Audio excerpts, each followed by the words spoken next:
Bismillahirrahmanirrahim. Assalamualaikum warahmatullahi wabarakatuh.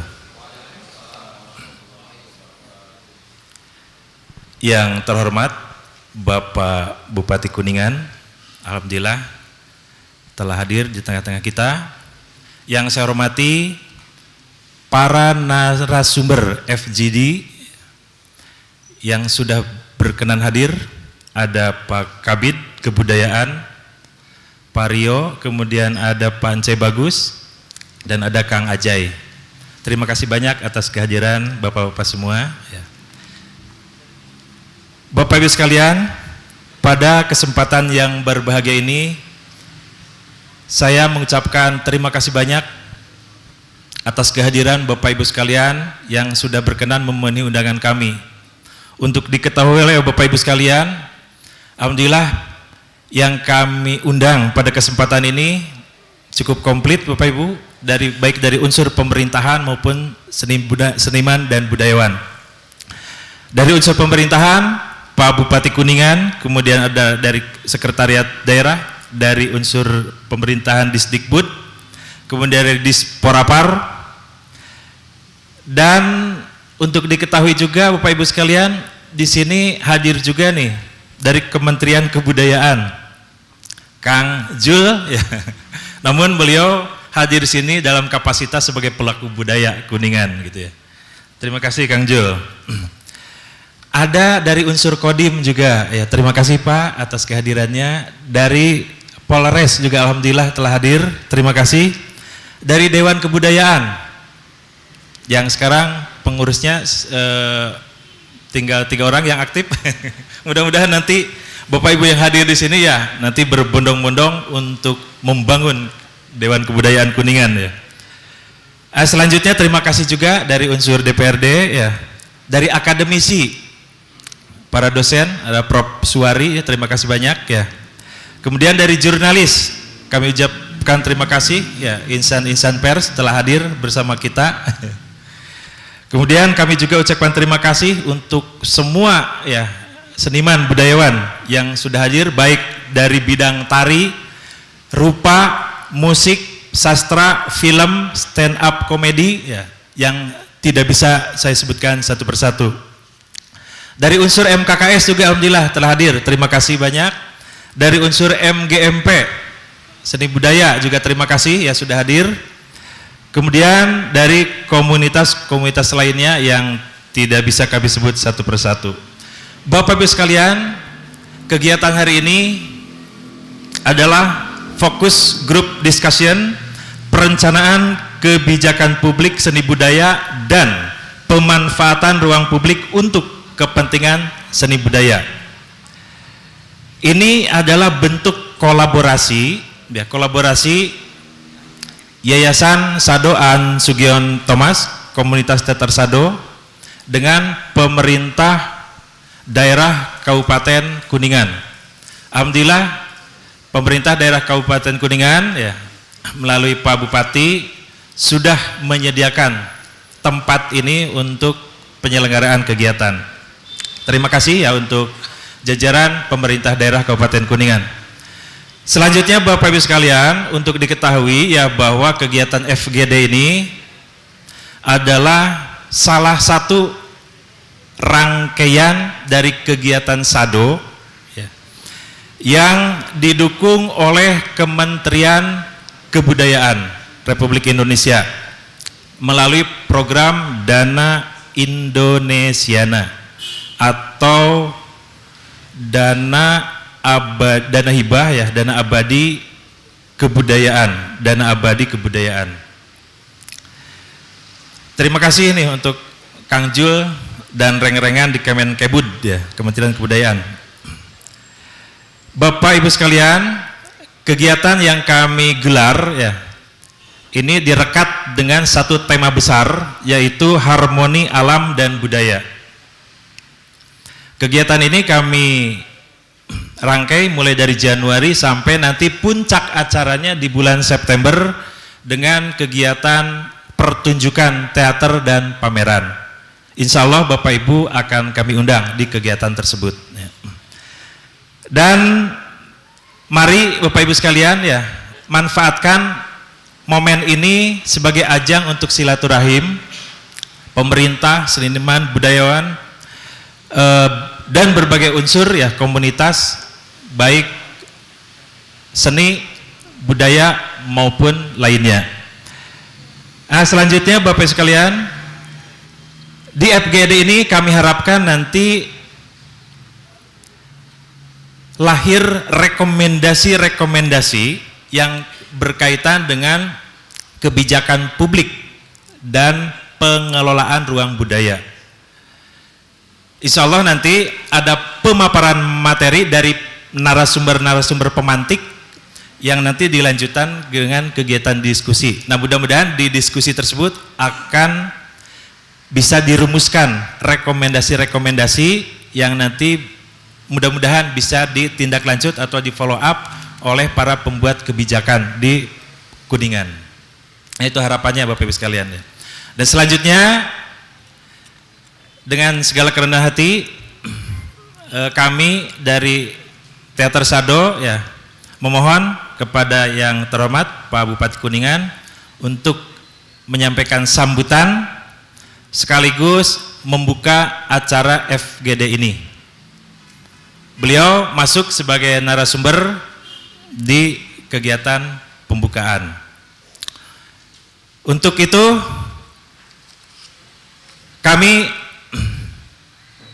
berharap ya mudah-mudahan kegiatan ini bisa menjadi wasilah untuk semakin melesatnya kebudayaan di Kabupaten Kuningan. Terima kasih dan mohon maaf atas segala kekurangan. Selamat selamat mengikuti FGD untuk semuanya. Wassalamualaikum warahmatullahi wabarakatuh. Ya, baik hadirin yang berbahagia, marilah kita saksikan bersama pembacaan puisi dari Teater Sado, penampilan yang akan ditampilkan langsung oleh Tenita Hernawati SPD dan Kang Wihendar MSN. Kepadanya disilakan.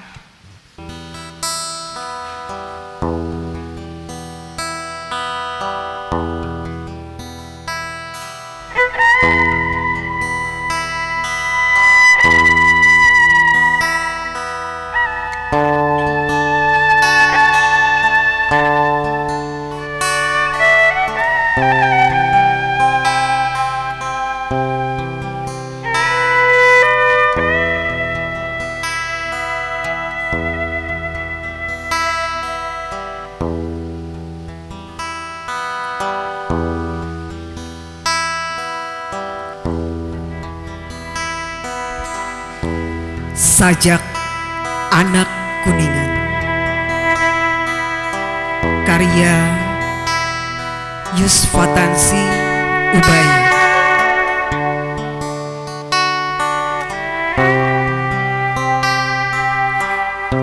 Dengan Mas Sekati,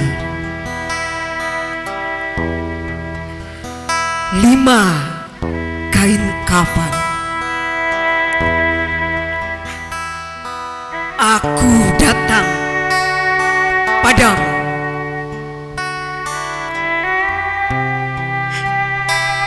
tapi yang paling berharga buatku hanya hidup orang banyak.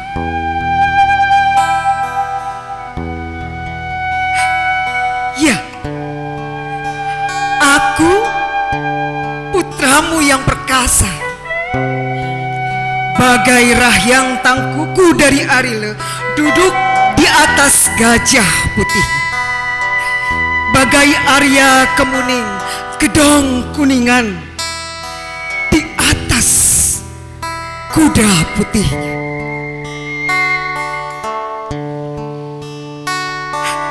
Kesaksian dan kesaktian kami bertapa di bawah pohon kemuning.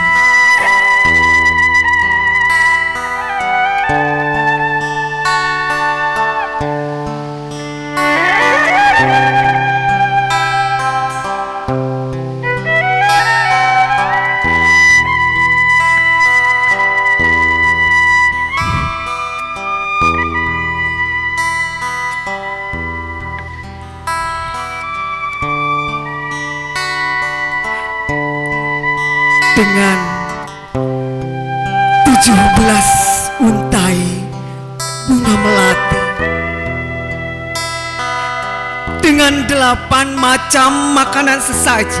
Aku menyelam di 4 samudra, kembara di benua panca tengah.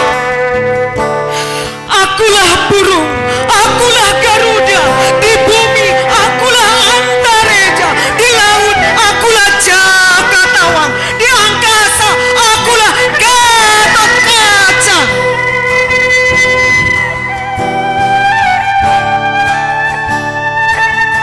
Ya, akulah putra kuningan, putra Indonesia.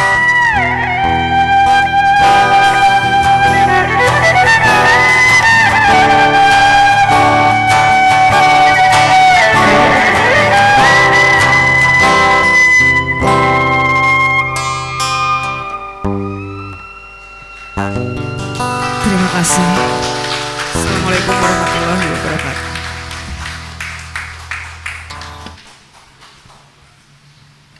Baik Bapak Ibu hadirin yang berbahagia, selanjutnya yaitu sambutan sekaligus membuka rangkaian acara FGD pada hari ini yang akan disampaikan oleh yang terhormat Bapak Bupati Kuningan, Bapak Dr. Haji Dian Rahmat Yanuar, SOS MSI. Kepadanya Assalamualaikum warahmatullahi wabarakatuh. Sampurasun. Yang tentunya kita sama-sama hormati Pak Kapolres atau yang mewakili Pak Dandim atau yang mewakili unsur Forkompimda yang hadir pada kesempatan ini, atau yang mewakili rekan-rekan kepala SKPD. Saya lihat Pak Asisten ya. Pak, saya absen nih. Saya lihat ini momen yang strategis ya, bagaimana kita akan mendapat insight, masukan-masukan untuk legacy ke depan. Dinas Pariwisata ada hadir? Ya. Di depan Pak Diding. Kalau di belakang gampang kabur nantinya. Saya polotitin nanti. Dinas Pendidikan dan Kebudayaan. Oh, Pak. Bapeda ada Bapeda. Ya. BPKD ada BPKD. Harus nyambung Pasda. Setiap seperti ini harus nyambung, perencanaan, penganggaran, harus nyambung dengan dinas teknis. Coba telepon ajudan dari BPKD harus hadir tuh.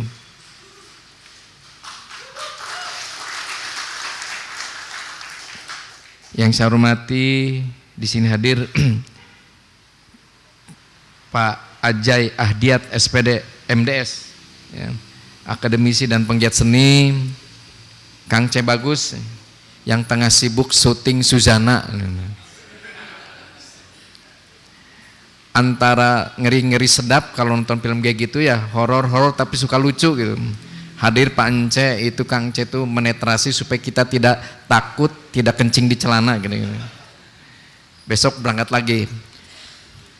Kang C, terima kasih di sales Facebooknya hadir di Kuningan, atau kan memang istrinya di sini sih ya. Ya. Di sini hadir Pak Kadis Kebudayaan, Kadisdik, Dubud diwakili Pak Kabid. Nah, Kang Edi Supardi sebagai ketua panitia, ketua komunitas teater Sado.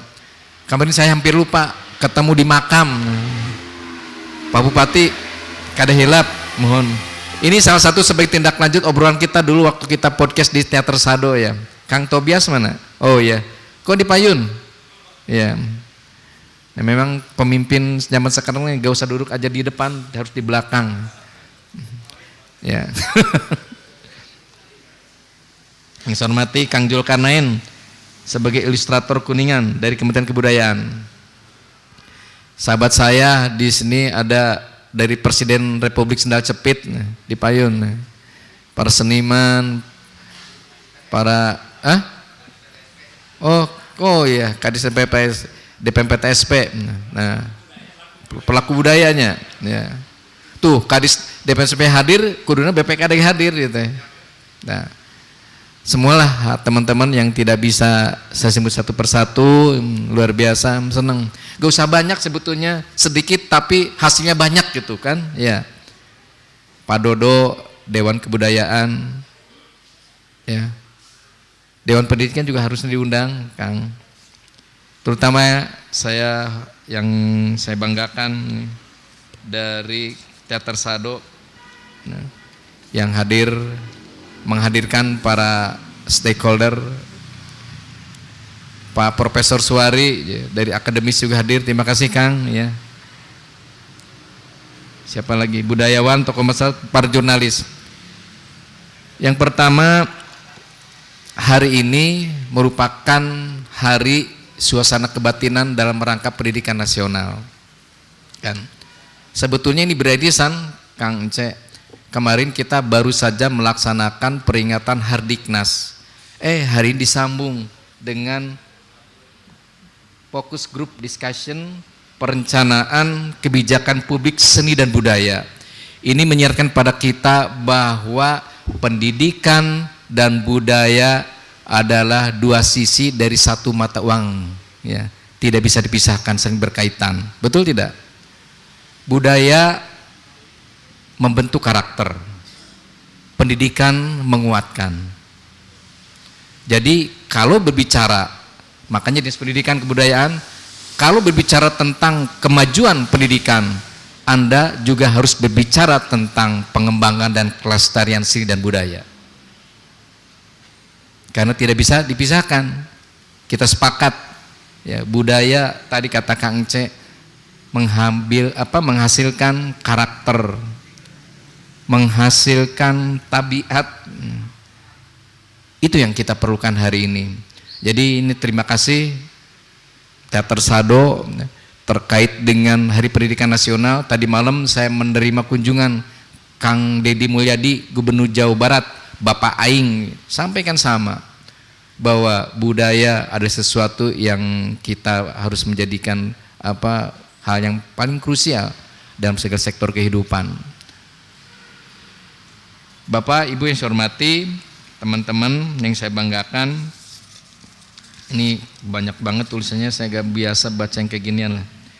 Saya sampaikan ke Pak KDM kemarin, ketika kita merumuskan tuan rumah Kuningan siap menjadi tuan rumah Hardiknas tingkat Jawa Barat.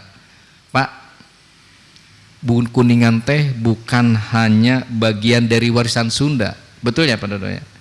Kuningan sebetulnya memperkaya corak kebudayaan Sunda dalam berkesenian, dalam berbahasa, dalam tradisi hari-hari. Saya sampaikan kemarin ke Pak Gubernur, Bapak kalau tadi hadir di pagi hari, Bapak akan mencermati, menyaksikan pentas kolosal saung, angklung dilakukan oleh hampir 7.000 siswa-siswi yang ada di Kabupaten Kuningan. Terkandung maksud bahwa kearifan lokal hari ini tidak identik dengan sejarah masa lalu, tidak identik dengan buku-buku yang sudah usang. Saya meyakini justru tradisi budaya masih relevan dengan kekinian, dan kok saya meyakini ini menjadi obor kita untuk hari ini dan masa yang akan datang. Orang melihat seni budaya sesuatu variabel yang tidak menjadi perhitungan, menjadi variabel yang tidak terlalu penting untuk membangun sebuah peradaban, sebuah daerah, atau dalam konteks sebuah negara. Saya yakinkan kemarin sama dengan Pak Gubernur. Kuningan ke depan saya ingin maju dengan tidak menisbikan salah satu aspek, salah satu seni budaya. Hari ini bahagia saya hadir membuka acara perencanaan kebijakan publik seni budaya. Makanya saya tadi ngabsen dinas terkait, karena ini penting, ini krusial. Suka malu saya hasil diskusi tidak ada tindak lanjutnya. Ya gitu kira-kira. Bapak Ibu saya hormati, bahwa kita sepakat pembangunan itu dalam konteks visi saya itu kan Kuningan maju, Kuningan melesat maju, empowering, lestari, agamis dan tangguh. Ini jujur saja, kadang-kadang saya kan mantan birokrat 31 tahun. Sekarang mohon maaf nih kepala SKPD, saya bukan lagi birokrat. Jadi para birokrat ulah ngabobodo saya karena geus 31 tahun saya apal. Sering visi itu hanya lip service, gagayaning, visi, misi, program unggulan. Hari ini bagi saya tidak berlaku lagi. Teman-teman harus paham, harus diimplementasikan dengan arah kebijakan program yang betul-betul yang berdampak kepada masyarakat. Nah, contohnya maju. Maju itu saya ingin berkembang di berbagai aspek kehidupan, dari fisik misalnya. Infrastruktur kita masih banyak yang rusak. Jalan, irigasi, sekolah, apalagi banyak puskesmas, sarana-prasarana, pokoknya Kuningan tertinggal. Itu fisik.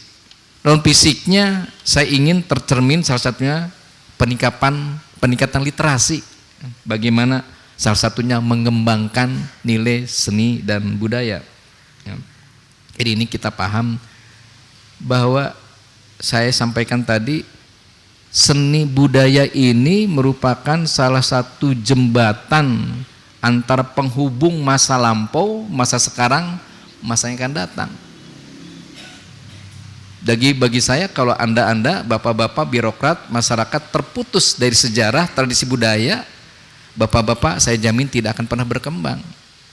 Karena ini variabel yang paling esensial bagi saya.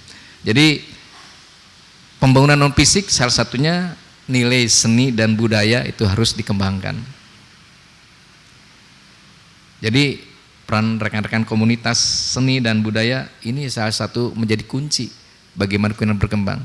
Kemarin saya jalan-jalan habis olahraga ningal Gerahawangi. Nah, bocor Pak Deden pas 2 kumaha urang berkesenian berbudaya dijadikan markas di teman-teman seni budayawan, bocor. Coba perbaiki, dikelola lagi manajemennya Pak Kabid ya. Saya ingin semuanya berawal dari kesadaran kolektif teman-teman birokrasi dulu. Cuma kita berbicara akan mendorong seni budaya, berbicara tentang kearifan lokal ya. Kita juga dari birokratnya tidak pernah memahami esensi yang sebenarnya. Contoh ya, banyak ya aset-aset kita ya yang sebetulnya kalau kita daya gunakan, didorong, dikembangkan oleh kawan-kawan seni budaya itu bisa lebih bermakna, bisa bermanfaat. Tacana nonis balocor ya, itu diurus. Coba ke depan ya Pak Asda kita kembangkan.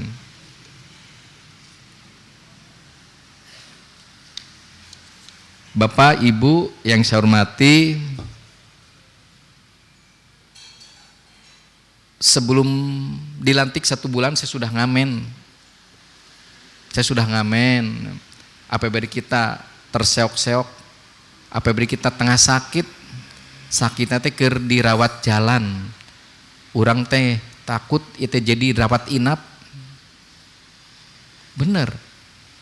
Udah ada warning dari BPK beberapa kabupaten kota. Makanya saya efisiensi, refocusing anggaran, saya ngamen. Tapi masih bae aya nu nyinyir pance. Eta bupati sana keluar daerah bae, kan jalan tenda rusak. Heuh puguh urang teh keur ngamen teh keur janjing rusak tuh teh. Nah, Pak Bupati mengajual kemiskinan baik, atuh iya daripada ngajual didinya anu nyinyir dan mau payu-payu gitu teh. Alhamdulillah.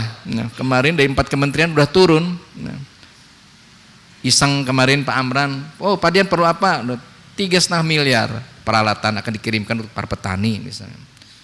Nah, saya kemarin ngegagas ke Pak Budiman Sujatmiko, alhamdulillah memberikan biaya untuk membangun sekolah SMA, SMK di Cimahi yang puluhan tahun didambakan yang tidak pernah terwujud misalnya. Apalagi kemarin saya ngobrol dengan Menteri Sosial Yusuf, ya, bulan ini akan hadir, akan revitalisasi, akan pembersihan Sungai Citamba sampai ke Surakatiga, sambil dengan programnya Rutilahu dan rumah-rumah yang kumuh akan dibongkar. Kun hasil ngamen. Yang nggak paham ya susah.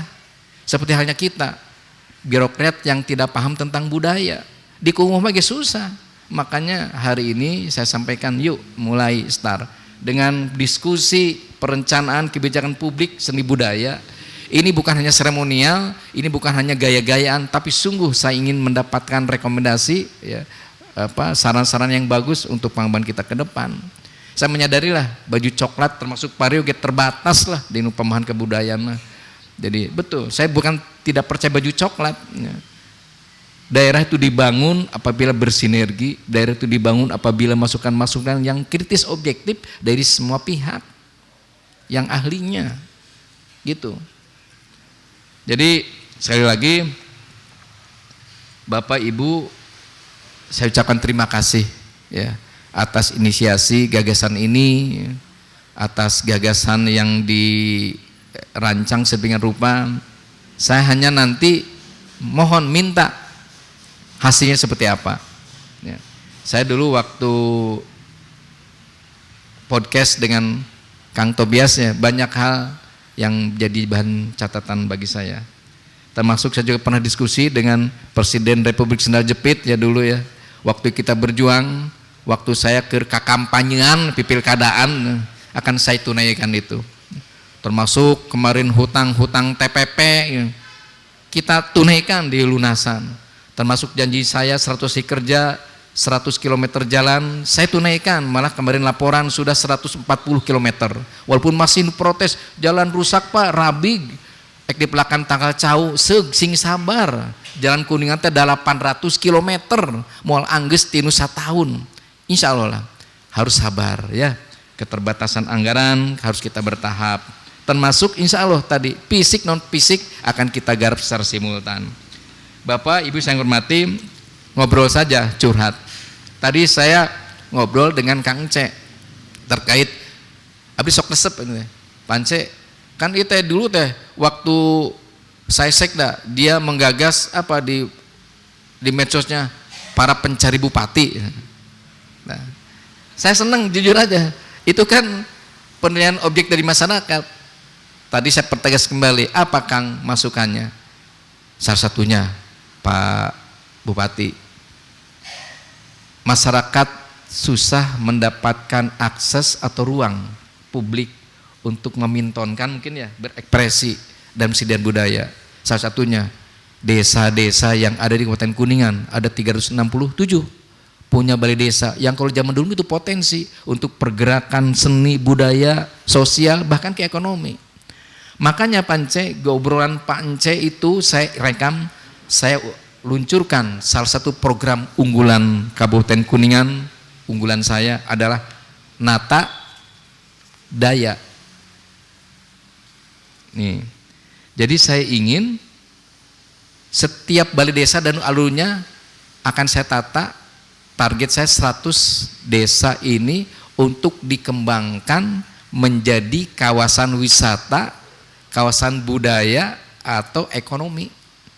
Jadi itu sudah tercantum, tercover Kang C. Walaupun memang keterbatasan anggaran yang ada, saya akan nanti selektif prioritas. Misalnya desa ini penataan alun-alunnya kurang bagus, kita nanti bersentuhan di mana penertiban kaki lima, ada space untuk beraktivitas seni dan budaya. Nah, kita kali merancang mungkin bertahap 1 tahun 25 sampai 30 desa. Ketika saya berakhir masa jabatan 5 tahun ke depan, target 100 desa udah kita selesaikan. Jadi saya terinspirasi di obrolan Kang C. Jadi insya Allah ke depan kita akan membuka ruang untuk itu. Termasuk saya mohon izin, saya sudah menginstruksikan kadis terkait, misalnya seputaran stadion ini kan kumuh nih ya. Saya akan bongkar, mohon izin nih, kantor Satpol PP akan kita bongkar, akan kita ratakan, akan saya jadikan space tempat parkir dan penataan kaki lima di sana. Mungkin diberikan space kecil untuk pentas seni seperti hanya di Puspa. Ya Pak Raden. Ya. Saya juga kemarin akan menguatkan kembali ya, Puspa, Langlang Buana, Taman Kota, banyak keluhan. Nah, banyak keluhan. Pak, kajian Bapak ge aya musik tiap hari, aya seni budaya di sana, harus dipikirkan. Saya berpikir begini, masyarakat kita itu kalau tidak dipaksakan ya susah. Mungkin ke depan bisa saja Pak Asda, parkir di taman kota itu di atas, kita bikin jembatan, ya. Motor mobil di atas, pedagang kaki lima dan tempat ruang seninya di bawah. Jadi supaya mereka turun teh pasti ngalewatan anu daragang ujung nonton seni gitu teh. Termasuk saya rencana di Puspa, mau doa anggaran kalau memungkinkan saya ingin di lantai 2 kan. Di Puspa itu nanti di lantai 2 itu untuk parkir motor dan mobil, di bawah untuk pedagang kaki lima dan beraktivitas panggung seni dan budaya. Saya terinspirasi tempat parkir di Yogyakarta dan sebagainya. Jadi insya Allah lah ruang-ruang publik akan kita buka untuk berkesenian, ya. Teman-teman juga untuk beraktivitas di sana supaya lebih leluasa. Insya Allah ya. Sekali lagi mohon doa. Yang ke depan pergerakan ekonomi sosial budaya akan semakin berkembang. Bapak Ibu yang saya hormati, oh lupa tadi namanya kegiatan unggulan Nata Daya ya, menata alun-alun desa untuk pusat ekonomi dan wisata. Jadi saya kok punya keyakinan biasanya orang yang ada keterbatasan, ketiadaan itu akan melahirkan inovasi dan kreativitas. Saya sampaikan kemarin dalam Hardiknas ya, prihatin itu saya kira sesuatu yang luar biasa. Keberhasilan biasanya tidak dilahirkan dari kemewahan. Kesuksesan biasanya tidak dilahirkan dari serba ada. Kesuksesan, kebahagiaan biasanya terlahir dari orang-orang yang tangguh, yang terbiasa menghadapi kepahitan hidup. Makanya saya sampaikan di setiap kepahitan itu selalu ada manis. Hari ini kita menghadapi tantangan yang berat, Kuningan menghadapi pekerjaan rumah yang berat. Tapi insya Allah ketika kita bersama, termasuk dengan seniman budaya, kita hadapi bersama-sama, kita urai persoalan itu, insya Allah manis di depan sana menanti kita semua. Terima kasih sekali lagi ya, Bapak Ibu yang saya hormati atas kegiatan hari ini. Saya sekali mohon ya, untuk betul-betul memberikan sumbangsi pemikiran sebagai bahan legasi kita ke depan.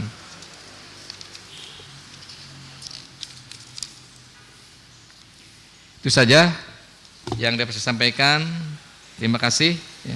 Mudah-mudahan Allah Subhanahu wa taala senantiasa memberikan kekuatan, memberikan kemudahan, memberikan keberkahan sehingga kita bisa berkontribusi memberikan warna untuk membangun Kuningan yang lebih melesat, Kuningan yang penuh warna kaitan dengan seni dan budaya, sehingga ini juga berkontribusi pada visi Kuningan bagaimana wisata Kuningan semakin melesat. Itu saja, terima kasih.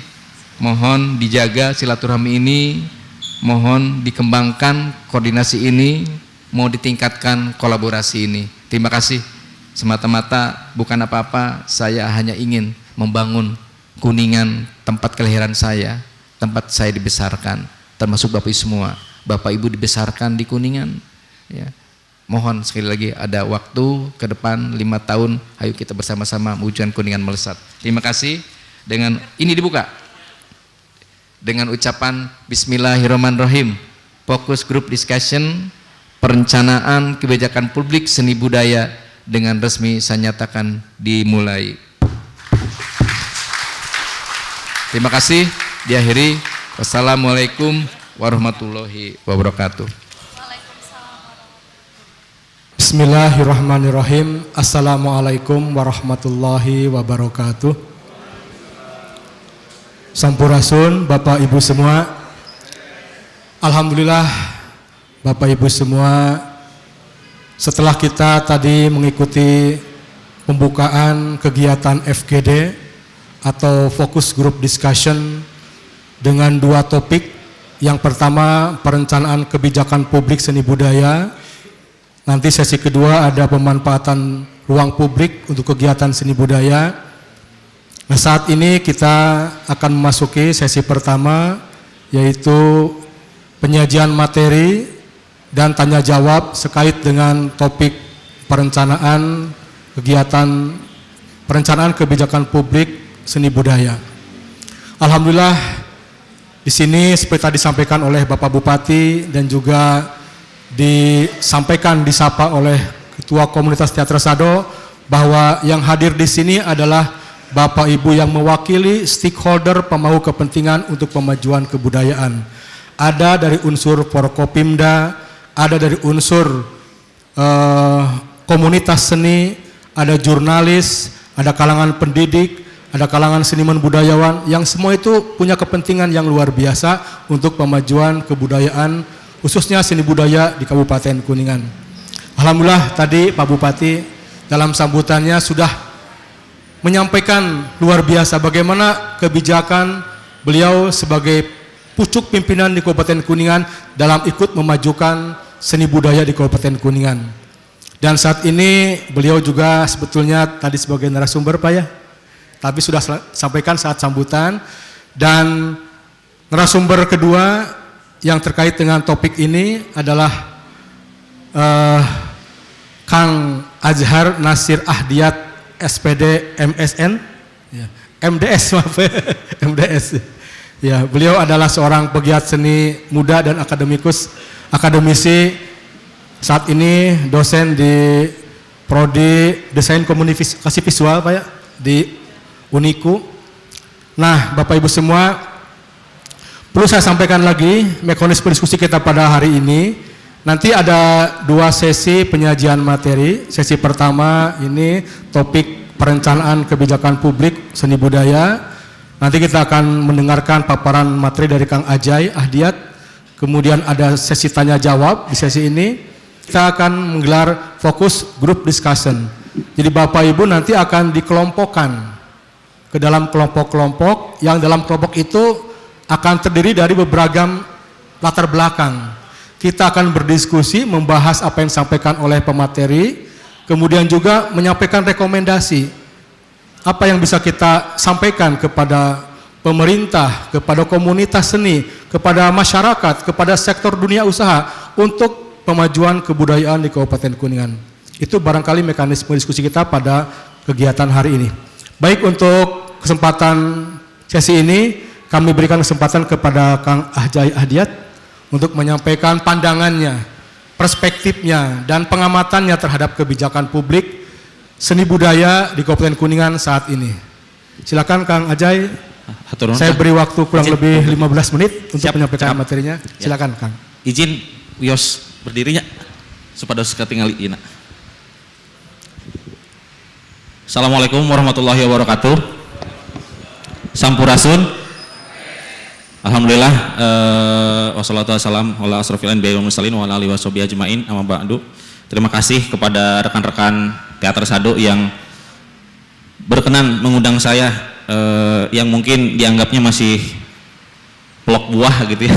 masih muda gitu untuk berbicara di depan para pelaku budaya, di depan para pemangku kepentingan tentang seni budaya di Kabupaten Kuningan, termasuk di depan Pak Bupati.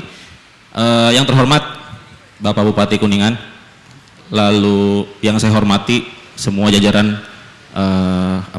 pejabat di lingkungan pemerintah Kabupaten Kuningan, lalu rekan-rekan pelaku budaya, pelaku seni, aktor-aktor pemajuan kebudayaan, lalu ada juga akademisi, pendidik, pengajar, ada juga dari jajaran Kodim dan Polres.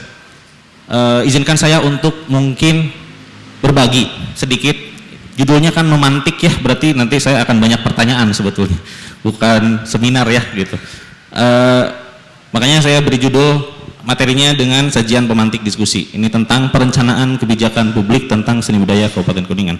Pertama, disclaimer dulu, saya juga bukan orang yang berada atau berasal dari latar belakang administrasi negara atau misalnya administrasi perkantoran dan mungkin kebijakan publik dan lain-lain gitu ya. Saya tidak menguasai wilayah itu, tapi mungkin saya sedikit bisa memberikan perspektif lain, POV lain, bagaimana menyikapi rencana kebijakan publik tentang seni budaya di Kabupaten Kuningan ini gitu. Mungkin kalau misalnya dirasa POV-nya agak unik ya mohon dimaklum gitu ya. Oke, selanjutnya Kang. Nah, kita berangkat dari kenyataan bahwa Kabupaten Kuningan itu memiliki kekayaan kebudayaan yang luar biasa. Kekayaan kebudayaan yang luar biasa, baik dalam bentuk tradisi, kesenian, hingga kreativitas anak mudanya. Gitu ya. Dari yang berasal dari purba, zaman purba, tradisi, sampai yang kekinian, yang modern, dan mungkin masa depan. Gitu. Karena saya melihat berbagai inovasi sudah muncul di Kabupaten Kuningan, gitu ya. Digitalisasi, teknologi dan sebagainya itu sudah muncul di Kuningan. Itu sudah menjadi keniscayaan di sini gitu di Kuningan bahwa kita punya potensi itu. Selanjutnya Kang. Nah, namun ada pertanyaan, apakah seluruh potensi itu sudah mendapat tempat dalam perancangan pembangunan daerah kita? Mungkin tadi sudah sedikit dibocorkan sedikit oleh Pak Bupati bahwa kita sudah seni budaya itu atau kebudayaan sudah menjadi satu concern di dalam menjalankan pemerintahan di Kabupaten Kuningan gitu ya. Mudah-mudahan walaupun tidak secara literal saya baca di sana kata seni budaya masuk, tapi dengan paparan tadi bahwa dengan adanya Nata Daya itu mungkin kebudayaan jadi salah satu concern yang menjadi prioritas juga mungkin di sini, karena nanti kita akan gali juga kenapa kebudayaan bisa menjadi sesuatu hal yang penting dalam kehidupan kita gitu, terutama di Kabupaten Kuningan. Selanjutnya, nah ketika kita berbicara dengan soal seni budaya itu kita bukan cuma urusan masa lalu, tadi juga sempat dibahas, bukan cuma tentang warisan kebudayaan gitu, tapi juga fondasi untuk masa depan gitu ya. Kebijakan publik juga bukan cuma ranah pemerintah, rekan-rekan semua, Bapak Ibu, tapi juga hasil percakapan bersama. Ya, ini difasilitasi juga oleh Teater Sado. Ini sebetulnya adalah bagian dari tadi pemajuan kebudayaan gitu. Nah, salah satunya adalah kebijakan publik ini tidak hanya dirancang satu pihak, tapi kita berdiskusi, berbincang, membahas apa yang baik, apa yang perlu diupayakan gitu. Nah, diskusi ini akan lebih optimal apabila yang pertama adalah diiringi dengan semangat kolaborasi. Semangat kolaborasi. Yang kedua, berorientasi pada hal-hal yang konstruktif. Jadi kalau ada cerita-cerita yang istilahnya curhat, kesusahan-kesusahan, boleh saja, tapi jangan terlalu dalam gitu. Cukup cukup diambil saripatinya, dipikirkan solusinya seperti apa. Yang ketiga adalah memproyeksikan ke masa depan. Orientasinya tetap ke masa depan gitu. Walaupun kita tetap membawa tradisi budaya yang kita miliki sekarang gitu. Tapi proyeksinya adalah untuk ke masa depan. Jadi istilahnya jangan ada cerita-cerita yang klise tiap perbincangan gitu. Karena mungkin rekan-rekan di sini atau Bapak Ibu yang menjadi pelaku budaya udah udah bosan ngomongin masalah kekurangan kebudayaan misalnya segala macam gitu. Itu bisa dicatat sebagai intisari, tapi bagaimana kira-kira nanti solusinya ke depan gitu. Berikutnya, nah mengapa seni budaya perlu masuk dalam perencanaan kebijakan publik? Selanjutnya, ketika berbicara soal seni budaya, kita bicara soal nilai, soal ekspresi, soal kreativitas, bahkan soal ekonomi gitu ya. Makanya di Kuningan Melesat juga itu banyak soal ekonomi gitu ya. Nah, budaya juga ngomongin tentang ekonomi. Bagaimanapun pelaku budaya perlu hidup, perlu berdaya gitu. Jadi soal nilai, soal ekspresi, kreativitas dan ekonomi. Tapi kita terlalu sering mendengar bahwa seni budaya itu hanya dipandang sebagai pelengkap, sebagai sekadar hiburan. Ada acara-acara hiburan, itu seni budaya dianggapnya gitu. Padahal kebudayaan bisa menjadi basis pembangunan daerah yang berkelanjutan dan berakar. Misalnya Banyuwangi. Banyuwangi itu kebudayaan yang dijadikan salah satu poros utama pariwisatanya. Oke, menggunakan alam, menggunakan destinasi dan sebagainya, tapi di dalamnya itu tidak lepas dari kebudayaan. Dibuat festivalisasi dan sebagainya gitu. Nah, kebijakan publik di sini merujuk pada keputusan dan tindakan strategis yang dibuat oleh pemerintah untuk mengatur, mendukung dan mengembangkan sektor seni dan budaya secara sistematis. Kita mungkin punya bayangan budaya atau seni budaya yang maju itu seperti apa. Misalnya pelaku budayanya sejahtera, nggak perlu lagi mikirin makan besok harus dari mana uangnya gitu. Mungkin itu salah satu faktor juga. Tapi mungkin itu banyak versi juga gitu. Nah, gimana caranya banyaknya versi itu disatukan dalam satu dokumen yang di dalamnya itu memuat tentang keputusan dan tindakan strategis gitu. Sehingga apa yang dilakukan, mau itu nanti ada pergantian tanggung jawab dan sebagainya, itu akan tetap dilaksanakan gitu, karena berbasis kepada keputusan tindakan strategis yang sistematis gitu, dan dilakukan secara bersama-sama gitu. Jadi bisa kita kontrol juga apa yang sedang dan akan dilakukan itu gitu.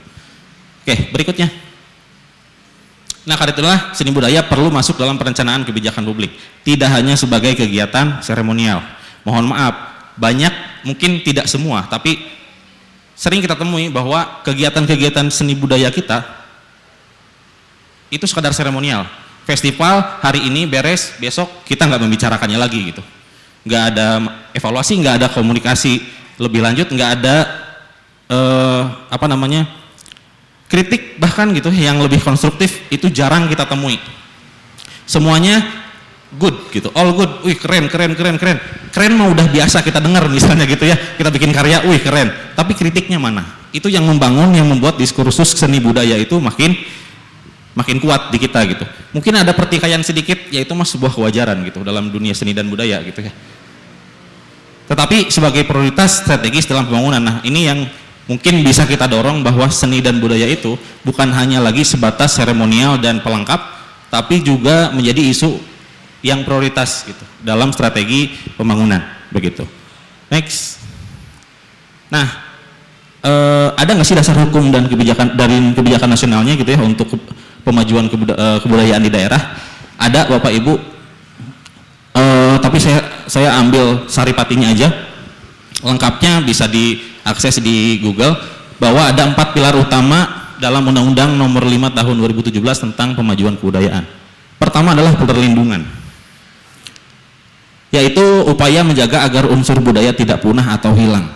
Yang kita punya sekarang, yang udah jadi tradisi, yang udah mengakar gitu ya, itu gimana caranya enggak punah dan hilang. Caranya gimana? Mari kita diskusikan gitu. Fungsi dari FGD adalah itu gitu. Jadi satu solusi, bukan solusi yang absolut benar gitu. Yang kedua adalah pengembangan, usaha mengadaptasi dan memperkaya budaya agar tetap relevan dengan zaman. Tidak dipungkiri teman-teman generasi muda, termasuk saya juga gitu ya, banyak yang udah mulai acuh terhadap mulai tidak tertarik dengan seni budaya tradisi misalnya gitu, dengan adat istiadat dan sebagainya. Nah, gimana caranya ini menjadi langkah strategis untuk gimana caranya budaya atau tradisi itu tetap relevan dengan zaman. Misalnya ini ya, misal tadi ada Kang Wihe gitu ya, dia seniman musik tradisi, dia terbuka terhadap kolaborasi lintas medium di kegiatan bermusiknya gitu. Supaya apa? Supaya relevan dengan audiens yang semakin berkembang juga gitu.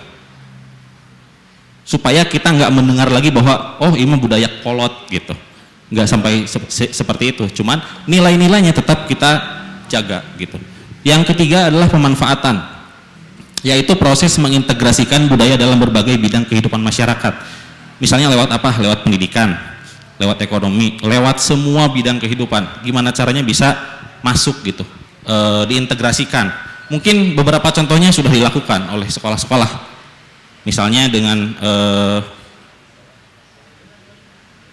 menggunakan pakaian adat misalnya gitu di momen-momen tertentu, itu mungkin baik secara simbolik, tapi gimana caranya itu masuk ke dalam kehidupan yang lebih literal sehari-hari lah gitu.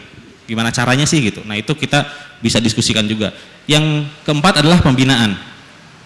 Nah, ini yang sering dikeluhkan oleh teman-teman pelaku budaya, termasuk saya juga, yaitu pemberdayaan pelaku budaya melalui pelatihan, fasilitasi dan pendampingan. Tidak semuanya yang disebut pelaku budaya di sini itu istilah anak muda sekarang lord lah gitu ya. Kalau di bidang saya di visual gitu ya, di gambar, kalau misalnya udah ada yang pendahulu, dia menggambar misalnya membuat jadi ilustrator itu dari tahun kapan gitu ya, itu biasa kita sebut sebagai lordnya ini mah suhunya Tapi itu bukan berarti dia sempurna. Dia perlu update lagi wawasannya, update lagi perkembangannya dan sebagainya gitu. Nah, itulah pentingnya pembinaan di sini. Bukan semata-mata kita minta difasilitasi terus-menerus, enggak juga. Tapi gimana caranya bisa pemerintah dan masyarakat itu bisa nge-link gitu. Bisa nge-link dan ditemukan misalnya pelatihannya harus seperti apa nih. Tujuannya adalah yang 4 pilar ini gitu. Undang-undang ini menegaskan bahwa negara termasuk pemerintah daerah itu berkewajiban melindungi dan memajukan kebudayaan sebagai kekuatan strategis. Ini selalu saya tekankan, kekuatan strategis, karena ini kita nggak bicara lagi soal seremonial yang tadi gitu, tapi strategis gitu. Level strategis berarti kan harus dibicarakan secara serius gitu. Nah, secara serius itu gimana? Ya ini mungkin salah satu caranya ini dengan FGD ini. Dan berikutnya mungkin akan ada FGD lain dengan topik-topik yang lebih spesifik lagi gitu. Seperti itu. Next. Nah, kita bicara potensi dan tantangan di seni budaya di Kabupaten Kuningan. Potensinya kita sudah sama-sama tahu, tadi sudah dijelaskan juga.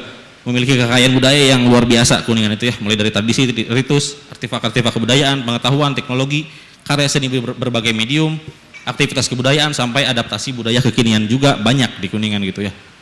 Oke, tapi ada tantangan. Ini hanya sedikit tantangan yang mungkin saya ingat, karena yang ingat pasti teman-teman punya perspektif masing-masing terhadap tantangan ini gitu ya. Yang pertama adalah belum terpetakannya secara utuh objek pemajuan kebudayaan, yaitu unsur-unsur budaya yang terdiri dari budaya benda, budaya tak benda, dan situs budaya. Mungkin ada datanya, tapi apakah sudah dipetakan seperti apa gitu ke depannya supaya ini menjadi langkah yang mudah untuk strategi pemajuannya gitu. Yang kedua, kebijakan lintas SKPD atau dinas belum terintegrasi dengan isu kebudayaan. Bisa nggak sih diintegrasikan isu-isu kebudayaan itu di semua SKPD misalnya gitu. Kalau memang sudah, ya itu bagus. Apakah bisa ditingkatkan gitu. Yang ketiga, minimnya insentif dan pelatihan berkelanjutan bagi pelaku seni budaya. Ini juga salah satu. Yang berikutnya, akses terhadap pembiayaan dan ruang ekspresi publik yang terbatas malah terkadang memberatkan. Nah, ini juga yang akan dibahas nanti. Satu lagi sebetulnya yang tidak termasuk adalah keterbukaan pelaku budayanya. Keterbukaan pelaku budayanya untuk terus meningkatkan diri, bahwa menyadari bahwa setiap individu budaya itu selalu punya ruang untuk peningkatan, untuk pengembangan gitu. Kadang mungkin ada beberapa pihak gitu ya yang dirasa karena dia sudah menjadi dalam tanda kutip lord tadi dalam bidangnya, dia menjadi close minded gitu. Close minded itu artinya tidak terbuka terhadap perkembangan, tidak terbuka terhadap yang berseberangan dan sebagainya. Nah, itu diperlukan akhirnya pandangan yang mungkin lebih inklusif gitu. Dan lain-lain, nanti kita bahas gitu ya, masing-masing dari kelompok nanti yang dibuat itu akan membahas juga bagaimana tantangan yang kita hadapi bersama. Banyak yang mungkin tidak termention sama saya di sini. Selanjutnya, nah ini strategi perencanaan kebijakan seni budaya di daerah barangkali relevan. Ini hanya sedikit saja gitu. Yang holistiknya nanti dari hasil diskusinya. Yang pertama adalah tadi pemetaan dan pendataan budaya, mulai dengan mendata objek pemajuan kebudayaan secara partisipatif, libatkan komunitas, lalu tokoh budaya dan pelaku seninya. Tidak berhenti di data yang diarsipkan atau dipertanggungjawabkan saja, tetapi juga transparan dan menjadi rujukan untuk berbagai kebutuhan pemajuan. Saya teringat kata-kata KDM semalam bahwa siapapun kita, termasuk yang menjabat di pemerintahan, itu tidak hanya sebatas merancang anggaran, melakukan dan mempertanggungjawabkan, tapi harus didasari dengan rasa cinta dan rasa dan cinta gitu. Berarti harus menjiwai gitu ya. Itu. Yang berikutnya, penyusunan RIPKAD, yaitu Rencana Induk Pemajuan Kebudayaan Daerah. Ini sedikit typo ya, RIPKAD maksudnya. Adalah dokumen strategis daerah yang merinci bagaimana visi, misi, strategi dan program kerja pemajuan kebudayaan berdasarkan potensi dan kebutuhan lokal, kebutuhan kita di sini gitu. Dokumen ini penting agar kebijakan budaya itu bisa masuk ke RPJMD dan Renstra Perangkat Daerah. Secara nasional ini udah ada, RIPK itu udah ada. Tinggal kita mengadaptasi dengan konteks kita di sini seperti apa gitu. Salah satunya mungkin tadi undang-undang yang tadi juga tentang 4 pilar itu. Berikutnya, skema regulasi pendukung. Ini sediakan regulasi untuk hibah budaya, ruang kreatif atau ekspresi, apresiasi, insentif seniman atau budayawan, pelatihan, pendampingan dan regenerasi. Ini penting untuk dilakukan. Tidak perlu mahal-mahal Bapak Ibu. Ya, bikin pelatihan itu datangkan aja orang yang ahli, suruh ngobrol, ngopi, itu pasti dapat insight gitu. Karena di pelaku budaya, di seniman, di kreator, itu acara-acara resmi itu agak gimana ya, agak ada barrier gitu. Tapi kalau misalnya ngopi bareng, insight, saling ngasih feedback dan sebagainya, itu justru yang ngasih pengembangan terhadap dirinya gitu. Oke, berikutnya. Nah ini kolaborasi Hexahelix ini diadaptasi dari ekosistem Aircraft sebetulnya. Hexahelix ini adalah kolaborasi stakeholders yang bisa memajukan, bisa berusaha masing-masing untuk memajukan kebudayaan. Itu dikembangkan secara kolaboratif antara komunitas budaya, yaitu pelaku dan masyarakat. Bentuknya bisa komunitas atau misalnya individu. Lalu pemerintah, akademisi, media, NGO, dan agregator. Nah ini saya menarik agregator kenapa dibawa. Agregator itu di sini adalah investor, pebisnis, pelaku usaha yang mungkin mereka punya modal tapi belum punya konten apa yang akan menjadi investasi untuk mereka gitu. Kebudayaan bisa jadi salah satu investasi sebetulnya gitu. Jadi saya harap dan saya kira Hexahelix ini kalau ini bisa diorkestrasi, entah oleh siapa ya, bisa dari pemerintah yang duluan, bisa dari komunitas budayanya yang duluan, atau bisa bersama-sama untuk menjalin kolaborasi ini gitu. Berikutnya, dan ini yang akan saya tawarkan sesuai dengan bidang saya di desain komunikasi visual. Ada yang disebut dengan pendekatan design thinking. Ini adalah metode pemecahan masalah yang human centered, jadi berfokus kepada manusianya. Terus punya karakteristik kolaboratif dan iteratif. Iteratif di sini berarti prosesnya itu tidak linear gitu. Enggak 1, 2, 3, 4, 5 enggak, tapi bisa acak, bisa berulang gitu. Ia dapat digunakan untuk menyusun kebijakan seni budaya secara lebih partisipatif dan kontekstual. Ada prosesnya itu adalah fase empathize atau berempati, fase define, terus mendefinisikan ya, fase ideate atau bikin ide, fase uji coba di prototype dan fase pembuatan prototype, terus yang berikutnya adalah tes, yaitu uji coba dan evaluasi. Kita coba sedikit detail terhadap prosesnya berikutnya. Nah di empathize ini dari katanya aja lah empati. Ini memahami realitas budaya lokal, melibatkan wawancara, mungkin cara teknis ya wawancara, observasi, forum dengar pendapat gitu ya, dengan pelaku seni budaya, komunitas, tokoh adat, dan generasi muda. Untuk apa? Untuk menggali tantangan nyata dan potensi yang tersembunyi. Empathize di sini adalah kalau kita berempati itu bukan hanya beda ya dengan simpati gitu. Kalau simpati hanya secara lisan mungkin gitu ya. Tapi kalau empati itu selain merasakan juga menjiwai gitu apa yang dia cari gitu. Nah kadang dalam proses riset itu kita tidak menggunakan empathize ini untuk memahami siapa yang kita tanya gitu. Berikutnya define. Setelah kita berempati, ya kita berikutnya adalah merumuskan masalah strategisnya. Jadi menyusun masalah kebudayaan berdasarkan sudut pandang masyarakat, bukan hanya dari data statistik. Di sini nanti ketika FGD mungkin kita akan merumuskan bagaimana kekurangan-kekurangannya, permasalahan yang ada di lingkup kebudayaan itu seperti apa gitu. Next. Nah, di sini adalah menghasilkan solusi kreatif. Di proses ini adalah ide seliar mungkin sangat dihalalkan. Yang bahkan tidak masuk akal pun boleh diutarakan gitu ya. Caranya dengan apa? Dengan menggelar lokakarya, workshop gitu ya, terus seminar, cultural hackathon atau FGD seperti ini. Berikutnya prototyping. Nah, setelah ada rekomendasi, kita berharap rekomendasi tersebut dijadikan uji kelayakan atau uji kebijakannya gitu. Terkait dengan skema programnya mau seperti apa.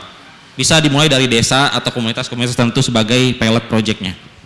Next, yang terakhir adalah ini yang sering kita lewatkan adalah testing. Testing itu adalah uji coba dan evaluasi. Kadang kita bikin event, bikin program, tapi tidak tahu permasalahan yang melingkupi program itu apa sih supaya kedepannya bisa lebih oke gitu.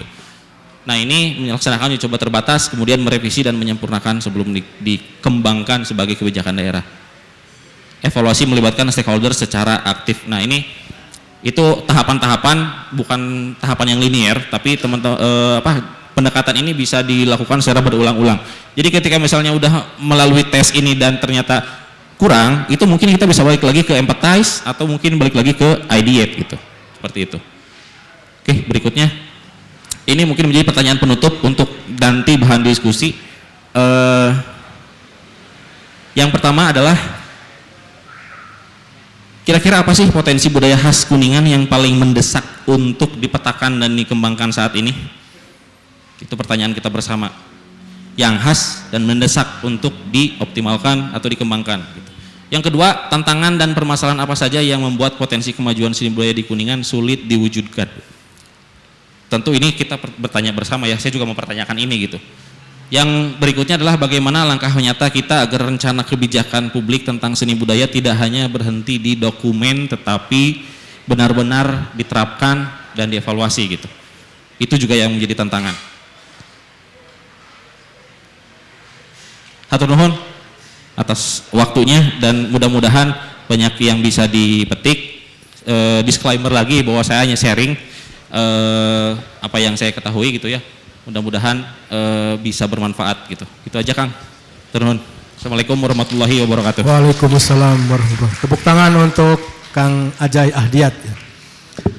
Baiklah Bapak Ibu peserta FGD yang berbahagia, tadi Kang Ajay sudah menyampaikan kepada kita semua terkait dengan perencanaan kebijakan publik seni budaya, begitu panjang paparannya dan begitu detail. Mudah-mudahan kita bisa menangkap saripatinya untuk jadi bahan diskusi kita dalam FGD nanti.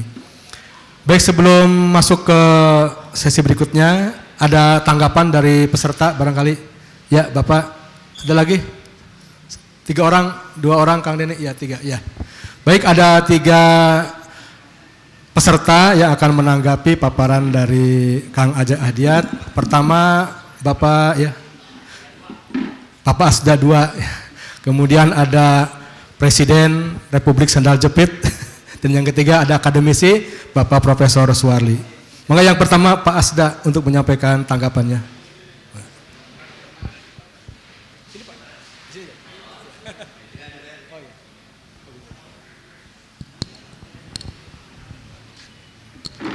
Bismillahirrahmanirrahim.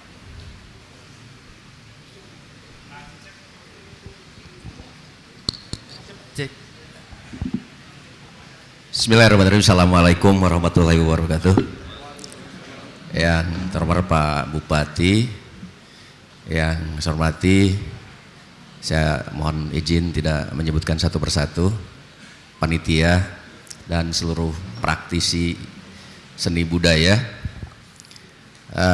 Izin, saya Deden Kurniawan, asisten perekonomian dan pembangunan, berbangga bisa diundang oleh komunitas budaya. Alhamdulillah bisa berhadapan dengan para suhu-suhu budaya di sini. Tadi saya kenalan juga dengan RSJ Republik Sendal Jepit. Pak Presiden, saya bisa foto dengan Pak Presiden, Mbak. Alhamdulillah. Ada beberapa hal mungkin yang perlu disampaikan. Yang pertama, berbicara kebijakan publik tentunya ada yang strategis dan ada yang operasional. Izin Pak Bupati, kita sudah punya perda tentang pelestarian seni budaya, itu perda 8. Dan ini saya rekomendasikan kepada rekan-rekan nanti yang akan melakukan FGD untuk menggali, membedah perda 8 tahun 2018 tentang pelestarian budaya. Karena ini adalah namanya perda, ini wajib kita implementasikan. Karena ini kebijakan publik yang strategis, bukan lagi operasional. Turunannya nanti mungkin apakah ini sudah dioperasionalkan dalam peraturan bupati atau tidak. Karena jangan sampai perda hanya diterbitkan dan setelah itu selesai. Yang kedua, kita betul punya banyak potensi, apalagi kemarin kita sudah mendeklarasikan Kabupaten Angklung, itu salah satu potensi budaya kita. Bapak Ibu yang saya hormati, wisata Kabupaten Kuningan sebagai mendeklarasikan kabupaten yang core bisnisnya pariwisata, ini tidak bisa dipisahkan dengan budaya. Kita lihat Bali. Bali itu bukan hanya menjual potensi alam, tapi yang dikejar sekarang itu budayanya. Nah, kalau alam sekali datang itu biasanya selesai. Tapi kalau kita kolaborasikan dengan budaya, ini orang tidak akan pernah bosan untuk datang ke satu tempat. Event-event budaya biasanya setiap tahun berkali-kali orang akan datang. Kuningan misalkan kemarin Pak Kadis Kopdag Perin sudah Pak Trisman ada jazz klung. Ya mudah-mudahan ini bisa menjadi terobosan seni tradisional dengan seni modern, ini bisa kita tampilkan bersamaan. Terkait dengan apa yang perintahkan Pak Bupati tadi, saya sudah catat semuanya. Kita memiliki beberapa ruang publik. Yang pertama mungkin yang paling besar kita punya Gor Ewangga. Ini nanti bagaimana kita memfasilitasi bahwa pegiat seni budaya itu bisa memanfaatkan Gor Ewangga. Kita juga punya open space gallery di Linggarjati. Kita punya gedung kesenian yang selama ini menjadi epicentrumnya kegiatan seni budaya teman-teman. Ada juga kita punya koridor Jalan Siliwangi yang sekarang suka dipakai komunitas Lokananta. Terus kita punya 3 puspa yang beberapa lokasi memang kita sudah siapkan untuk pentas seni dan budaya. Silakan nanti kita bisa berkolaborasi bagaimana memanfaatkan fasilitas-fasilitas yang ada yang merupakan milik pemerintah daerah. Yang selanjutnya terkait dengan fasilitas untuk pentas seni budaya, ini tidak semudah kita membangun infrastruktur. Kalau infrastruktur selama fungsinya jalan, ini kita secara fungsi teknis bisa kita laksanakan. Tapi kalau infrastruktur untuk seni budaya, kami harapkan insight dulu dari rekan-rekan malah. Seperti gedung kesenian, kita bisa tata, kalau ada anggarannya kita bisa tata bagus, tapi belum tentu sesuai dengan kebutuhan teman-teman komunitas untuk teater, untuk musik, untuk kesenian gitu kan. Karena setelannya itu pasti akan beda. Kita bisa perbaiki tapi fungsional untuk seni budayanya belum tentu nyambung.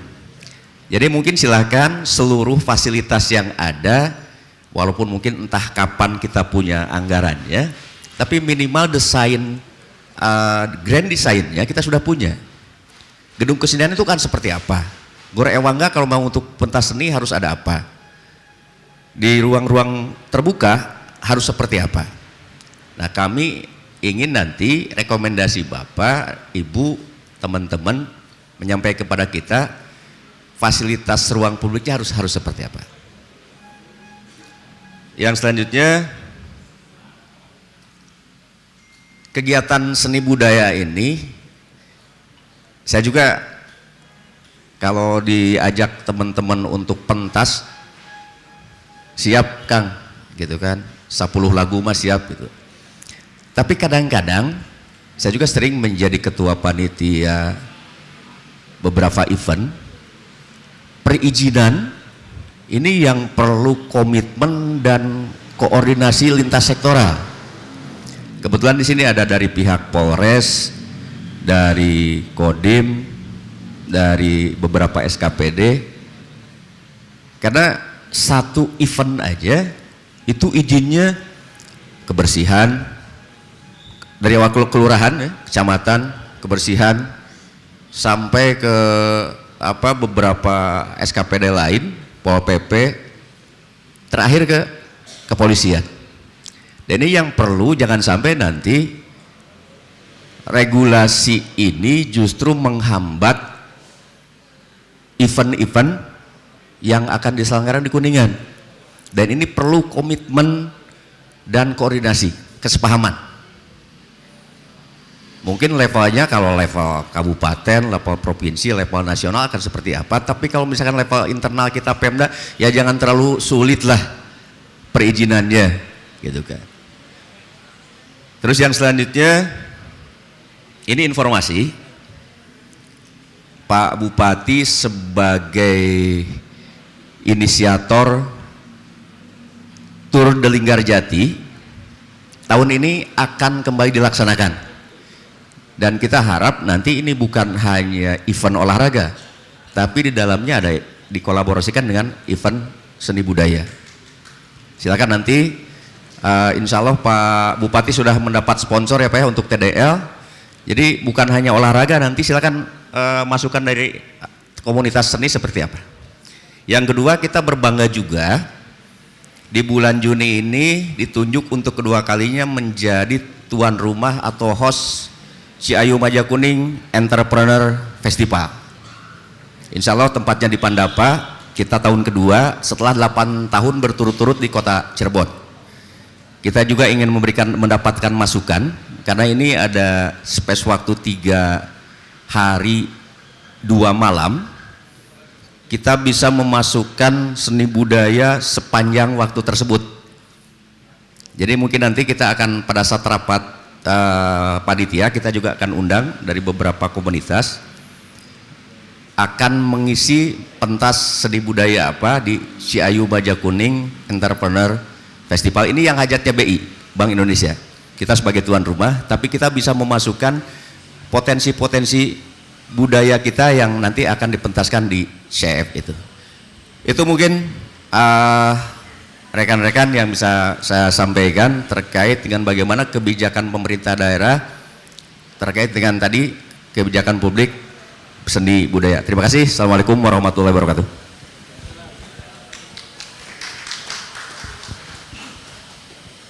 Terima kasih Pak Asisten Daerah 2 yang sudah menyampaikan tanggapannya. Berikutnya tanggapan kedua dari Kang Deni, maka Presiden nih.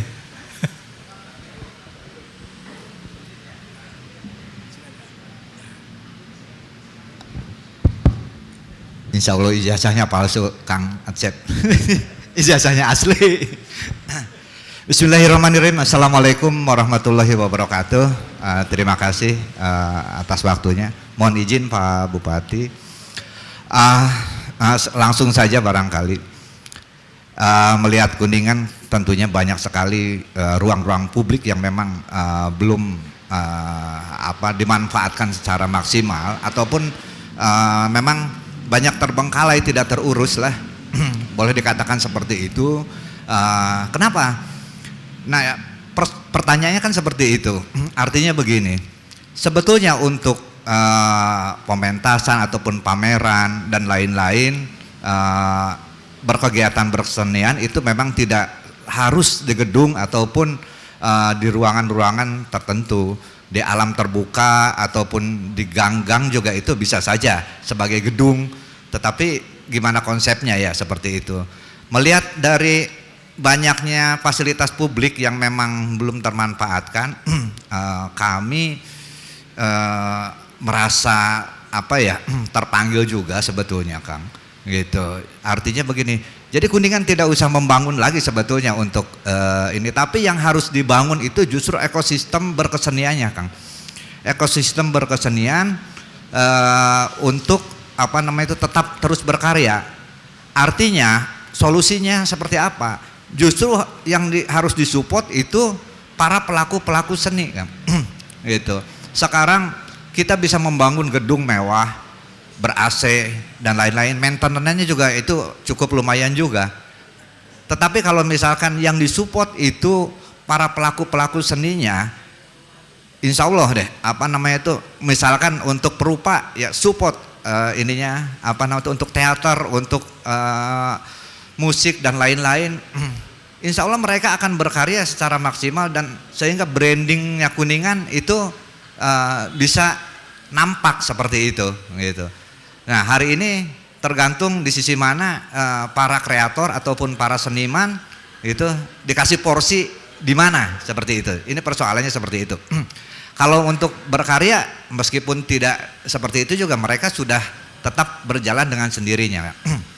Nah itu yang pertama. Kemudian yang kedua adalah untuk menjual, Kang. Kita bisa berkarya apapun, tetapi tidak bisa untuk menjual. Sehebat apapun karya seni, tapi tidak bisa untuk menjualnya, itu tetap saja jalan di tempat. Nah, maka dari itu ini adalah persoalan. Justru kehadiran ruang-ruang publik ini kita manfaatkan secara maksimal untuk kita bisa menjual karya-karya seni kita itu keluar seperti itu. Kemudian lagi yang ketiga, ini kalau bisa mohon ke Pak Bupati, ketika melihat gedung pendopo ataupun gedung yang lainnya yang memang kosong, mudah-mudahan ini mohon izin bisa dipergunakan untuk kegiatan-kegiatan kesenian. Barangkali itu saja, Kang. Terima kasih dan wassalamualaikum warahmatullahi wabarakatuh. Hatur nuhun Kang Denny.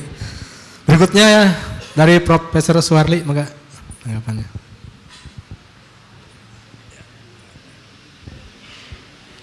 Tes. Assalamualaikum warahmatullahi wabarakatuh. Selamat siang, salam sejahtera untuk semua. Yang terhormat para tamu undangan yang hadir. Saya mungkin dari sisi teknis mungkin ya Kang Ajay. Dari sisi teknis, yang pertama kita itu bicara seni kebudayaan, bicara ekosistem tadi ya Kang. Terkait dengan yang pertama adalah kita mempunyai ruang publik saat ini misalnya seperti gedung kesenian. Jadi masalahnya itu adalah di gedung kesenian itu kita harus menyewa kan. Saya cek itu kita ada peraturan Perda Bupati nomor 1 tahun 2024 tentang pajak daerah retribusi dengan retribusi. Jadi ada dalam Perda ini dia bicara tentang PAD. Ya. Gimana ekosistem kita mau berkembang? Orang kita mau latihan nggak ada tempat, sekali ada tempat kita harus sewa. Ya kan? Jadi gimana ya? Politik will dari pemerintah daerah. Ya.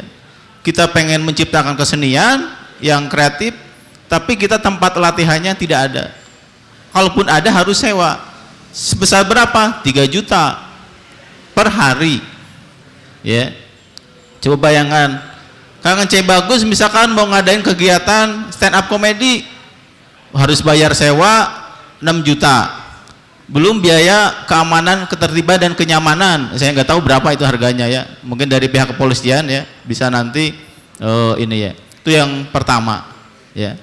Jadi ekosistem itu harus dibentuk dulu. Melalui apa? Melalui politikil dari bupati. Karena Perda ini adalah yang membuat bupati. Ya. Tentu yang kedua adalah bagaimana ya kegiatan-kegiatan itu nanti rutin ya, rutin diselenggarakan. Nah ini mungkin kita perlu teman-teman mungkin punya komunitas yang ikatan seni budaya apa namanya bentuknya saya tidak paham ya, apakah ada mungkin sini ikatan seniman Kuningan ada mungkin ya apa belum misalkan itu sebagai wadah legal standing teman-teman untuk mengadvokasi itu misalkan kita nih perlu nih ruangan tapi pengen gratis bisa. Tapi itu sifatnya insidental, ya kan? Hanya misalkan nanti Yayasan Sado ya bisa lah dapat diskon harga, tapi itu kan insidental. Nah, yang ketiga kita harapkan adalah pendekatan secara struktural. Apa maksudnya? Perda ini adalah tentang pajak PAD ya, pajak daerah. Bisa nggak diturunkan? Kita ke atasnya ada Perda tentang kebudayaan tadi. Bisa nggak khusus untuk seni budaya itu misalkan untuk 2 tahun pertama atau bahkan selamanya itu gratis 0, tapi siapa yang mengajukan? Nah itu harus komunitas yang diakui oleh Pemda, misalkan istilahnya asosiasi peseni dan seniman itu yang nanti disahkan oleh bupati, sehingga melalui lembaga ini yang mengajukan nanti ke bupati itu 0 rupiah gitu, sehingga kegiatan ekosistem tadi Kang, yang pembinaan tadi bisa berjalan.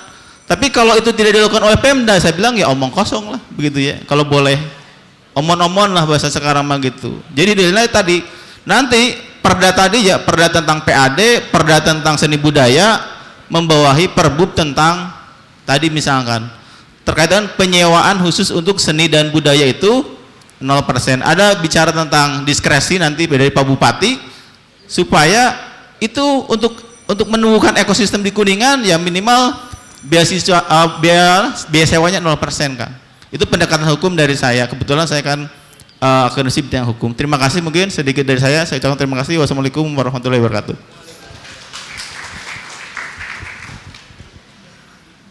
Terima kasih Prof. Suwarli yang sudah memberikan tanggapannya. Silahkan Kang Ajay Adiat untuk mengapresiasi 3 tanggapan dari 3 teman kita ini. Oke, terima kasih untuk tadi dari Pak Asda ya. Terima kasih informasinya, sedikit banyak tambahan informasi lah gitu ya. Terus yang kedua dari Kang Asep Deni, betul ruang publik penting, walaupun sebetulnya secara lahiriah gitu ya, secara lahiriah. Kita sebagai pelaku seni mah biasa karena mungkin dibekali kreativitas gitu ya. Jadi ketika ada keterbatasan ya kita muter otak gimana caranya kita tetap bisa berkarya gitu. Cuman ya langkah baiknya kalau memang didukung juga gitu. Itu terus dari Pak Suwari itu melengkapi mungkin ya tadi sangat melengkapi gitu secara teknis. Gimana sih kita biar bisa gratis gitu ya nyewa gedung kesenian atau gedung-gedung yang lain ya untuk kebutuhan seni budaya, memang harus secara teknis dilakukan mungkin bisa dengan langkah tersebut gitu. Terima kasih tambahannya. Jadi mungkin pemaparan dari saya mudah-mudahan tadi cukup memantik obrolan-obrolan dan pemikiran-pemikiran lain tentang pemajuan kebudayaan ini gitu. Jadi biar dipikirin bareng-bareng gitu, biar nggak cuma dipikirin pemerintah ataupun pelaku budayanya aja gitu, tapi mungkin tadi yang heksahelik itu bisa sama-sama memikirkan dari sisi media mana nih yang harus selalu digembor-gemborkan atau yang perlu di expose-nya lebih besar lagi yang mana gitu. Terus dari agregator ini penting juga karena tadi kita selalu kesulitan dengan modal, kita selalu kesulitan dengan material dan sebagainya gitu. Gimana caranya bisa mengamplify itu? Agregator dalam hal ini bukan hanya menjadi investor tapi juga mungkin menjadi jejaring, menjadi jembatan menjejaring antara pelaku budaya, komunitas budaya di Kuningan dengan target audiensnya di luar Kuningan gitu. Kita nggak cuman bikin konser atau bikin pameran untuk orang-orang sini aja gitu loh. Gimana caranya kita bisa seperti kota-kota lain yang bisa mendatangkan orang dari apakah itu kolektor, apakah itu produser atau mungkin apapun ya gitu, penikmat seni untuk bisa datang ke sini gitu. Itu agregator penting juga gitu dan semuanya punya peran masing-masing gitu. Itu aja sih mungkin tanggapannya. Terima kasih tambahannya. Mudah-mudahan itu bisa jadi memantik juga diskusi nanti pada saatnya gitu. Terima kasih. Terima kasih Kang Ajay Adiat. Tepuk tangan untuk narasumber kita, juga untuk 3 respon tadi yang telah menyampaikan tanggapannya. Baik hadirin semua, Bapak Ibu peserta FGD yang berbahagia, itu barangkali sesi pertama FGD kita hari ini, sajian materi kemudian diskusi tadi terkait dengan perencanaan kebijakan publik seni budaya. Saya selaku moderator pada sesi pertama ini menyampaikan terima kasih. Bapak Ibu masih tetap semangat, tetap stay di tempat, dan kita akan lanjut ke sesi kedua yang nanti akan dipandu oleh moderator berikutnya. Terima kasih Kang Ajay. Terima kasih Bapak Ibu semua. Assalamualaikum warahmatullahi wabarakatuh. Kendali acara kami serahkan kembali kepada pewara. Ariki dan Mbak Nanda, silakan.